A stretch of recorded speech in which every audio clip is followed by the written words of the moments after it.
ఒక్క నిమిషం video scroll చేసే ముందు ఈ క్వశ్చన్కి ఆన్సర్ చెప్పండి. టీహెచ్ని దా అని ఎప్పుడు పిలవాలి, ది అని ఎప్పుడు ప్రొనౌన్స్ చేయాలి?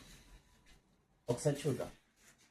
ఓకే, సో ఒకసారి మనం ఈ పదాలు, for example the car, the car, రెండిట్లో ఏది కరెక్ట్ అనేది చాలామంది 99% పీపుల్కి ఉండే డౌట్.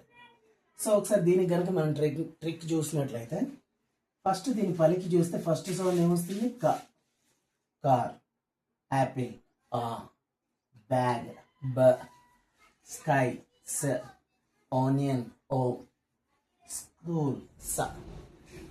సో ఈ లెటర్స్ని మనం ఒకసారి చూస్తే మనకు తెలుగులో అక్షరమాల అని ఉంది, అచ్చులు హల్లులు. ఆ నుంచి అహా వరకు అ, ఐ, ఈ, ఉ, రు, రు, ఏ, ఏ, ఐ, ఓ, ఓ, ఔ, అం, అహ.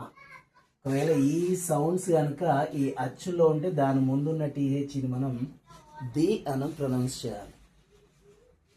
ఒకవేళ ఈ సౌండ్స్ కనుక కా నుంచి రా వరకు హల్లుల్లో ఉన్నట్లయితే దాని ముందున్న టీహెచ్ని మనం ద అని ప్రొనౌన్స్ చేయాలి.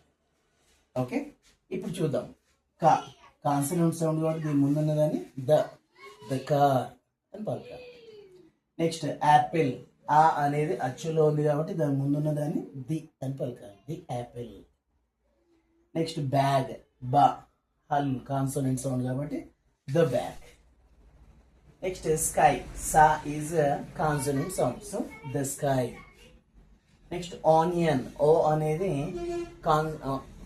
ఓవెల్ సౌండ్ కాబట్టి ది ఆనియన్.